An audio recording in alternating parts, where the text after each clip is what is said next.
अस्सलामुअलैकुम फ्रेंड्स, आप मेरे चैनल पर पहली बार आए हैं तो प्लीज़ मेरे चैनल को ज़्यादा से ज़्यादा सब्सक्राइब करें, लाइक शेयर और कमेंट करें। एक बार की बात है, एक आदमी था जिसकी 3 बेटियां थीं। जब राजा ने युद्ध के लिए सैनिकों को बुलाया तो उस व्यक्ति के पास भेजने के लिए कोई पुत्र नहीं था। जब वह बैठ गया और विचार करने लगा कि क्या करना है, तो उसकी सबसे बड़ी बेटी उसके पास आई और पूछा, आप क्या सोच रहे हैं पिताजी? उसने उत्तर दिया, मुझे अकेला छोड़ दो बेटी। राजा ने युद्ध में जाने के लिए सैनिकों को बुलाया है और मेरे कोई पुत्र नहीं है।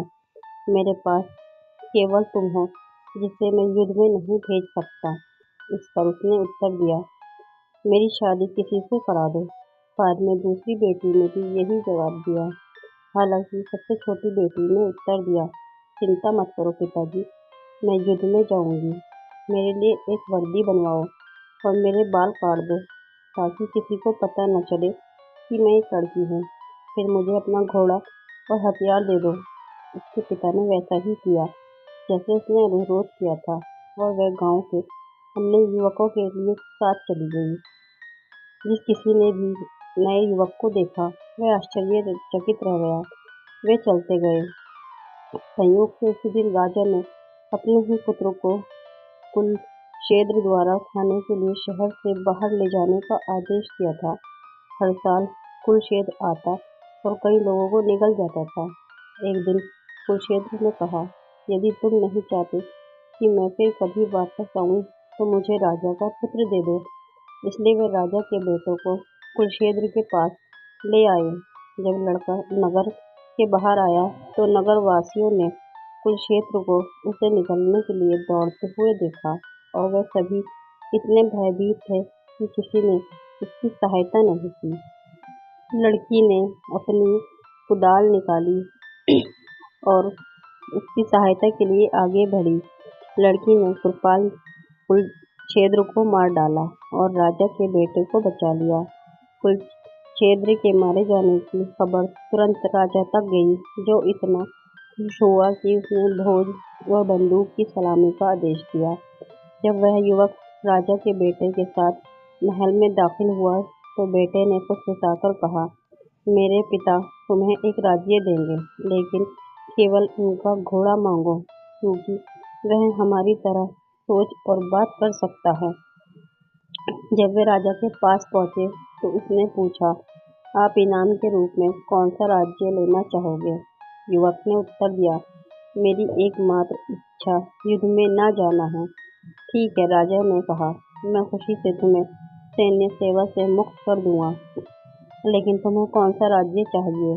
ठीक है, तुम सचमुच मुझे बता देना, क्या चाहते हो? वो बोला, मुझे छोड़ दो, जिस पर तुम बैठे हो वो घोड़ा चाहिए। हालांकि राजा ने इनकार कर दिया, इसलिए वह युवक चला गया।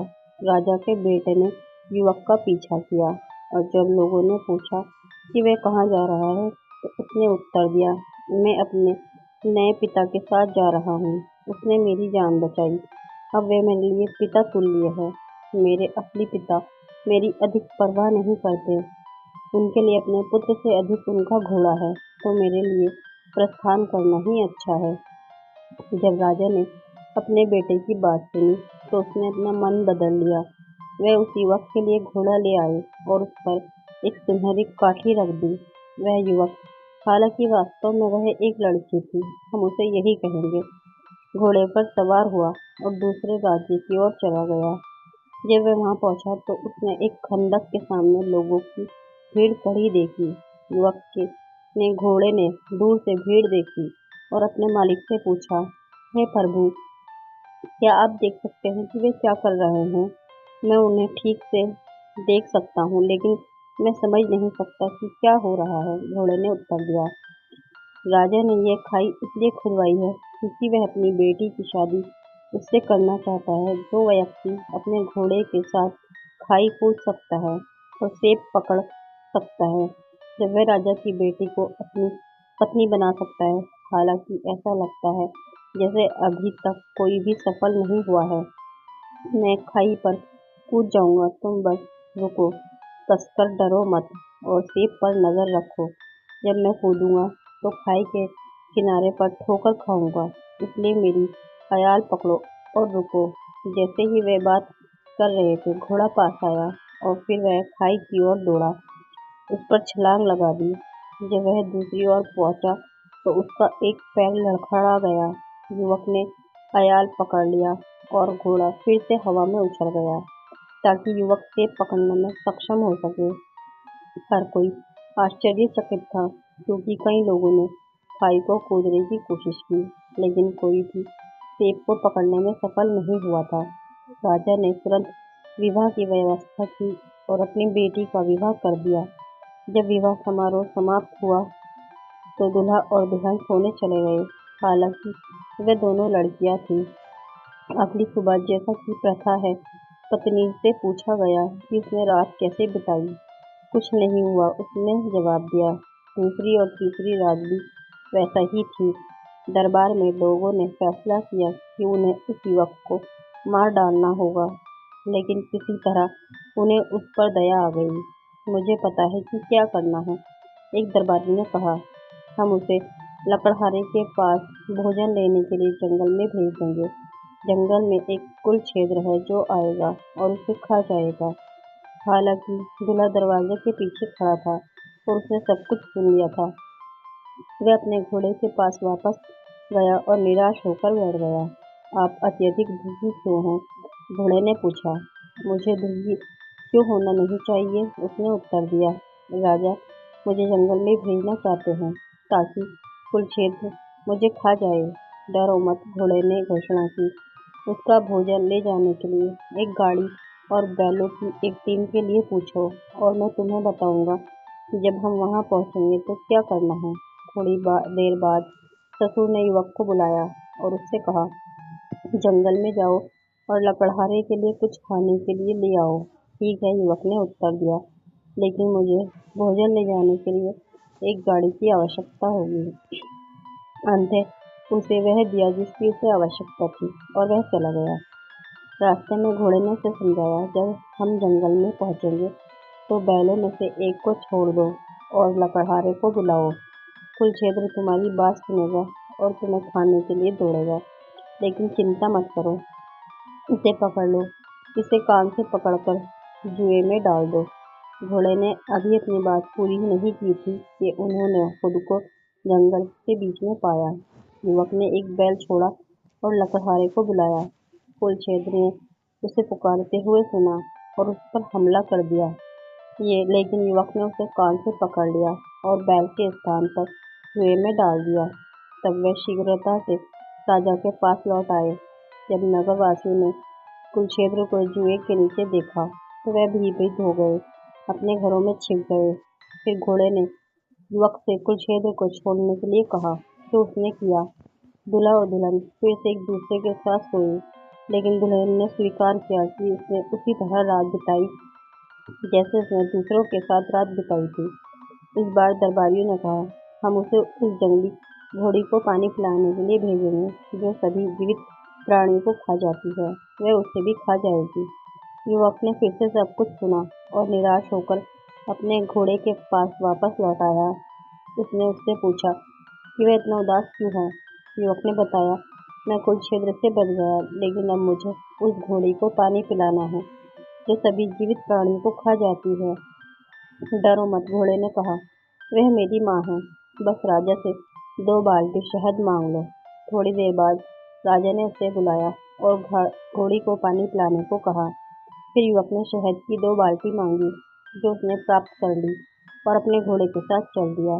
रास्ते में घोड़े ने उससे कहा, जब हम कुएं पर पहुंचे तो 2 बाल्टी पानी निकाल लेना, 2 बाल्टी शहद कुएं में डालना और सब कुछ अच्छी तरह से मिला देना। फिर अपनी लाठी पास में लटका देना ताकि घोड़ी देख सके यह और एक ऊंचे पेड़ पर चढ़ जाएगी। जब घोड़ी आएगी तो वह पानी पिएगी, सुनहरी काठी को देखेगी और कहेगी, इतना मीठा पानी और इतनी सुनहरी काठी। मुझ पर बैठने और मेरे साथ चलने के लिए एक इंसान की जरूरत है। तुम चिल्लाओ, मैं यहाँ हूँ, लेकिन मुझे डर है कि तुम मुझे खा जाओगी। वह कहेगी, नहीं, मैं ऐसा नहीं करूँगी। आप जवाब देंगे, घोड़े डैमेजिल के सिर की कसम खाए। वह मेरे सिर की कसम खाएगी और फिर तुम नीचे उतरकर उस पर चढ़ सकते हो। युवक ने वैसा ही किया जैसे घोड़े ने उससे कहा था। घोड़ी आई, थोड़ा पानी पिया, सुनहरी काठी को देखा और कहा, कितना मीठा पानी और इतनी सुनहरी काठी। मुझे अपने ऊपर बैठने और मेरे साथ खेलने के लिए एक इंसान की ज़रूरत है। युवक चिल्लाया, मैं यहाँ हूँ, लेकिन मुझे डर है कि तुम मुझे खा जाओगी। नहीं, मैं नहीं खाऊंगी, मैं नहीं करूँगी। घोड़े डैमेजिल के सिर की कसम खाओ। उसने कसम खाई और वह पेड़ से नीचे उतर गया, घोड़ी पर चढ़ गया और उसके साथ घूमने लगा। घोड़ी ने फिर कहा, अगर डैमेजिल यहाँ होता तो मुझे और भी खुशी होती। यहाँ मेरे साथ आपका बेटा भी है। युवक ने कहा, अपने घोड़े को बुलाया और वे सभी एक साथ मौज मस्ती करने लगे। थोड़ी देर बाद युवक और उसका घोड़ा शहर में लौट आए और घोड़ी भी उनके साथ चली गई। जब नगरवासियों ने जंगली घोड़े को आता देखा तो उसे डराने के लिए उस पर चिल्लाने लगे, लेकिन घोड़ी नहीं गई। आखिरकार उसके बेटे ने उससे घर लौटने की विनती की और उससे वादा किया कि फिर से उसके साथ खेलने आएगा, इसलिए वह चली गई। दूल्हा राजा के पास लौट आया और दुल्हन के साथ एक बार फिर सो गया। फिर कुछ नहीं हुआ। इस बार राजा ने युवक को सांपों से भरे चर्च में कर वसूलने के लिए भेजने का निश्चय किया, जो सांप वर्षों से नहीं चुका रहे थे। युवक ने दरवाजे के पीछे से सब सुन लिया और निराश होकर अपने घोड़े के पास लौट आया। घोड़े ने पूछा, महाराज इतने उदास क्यों हैं?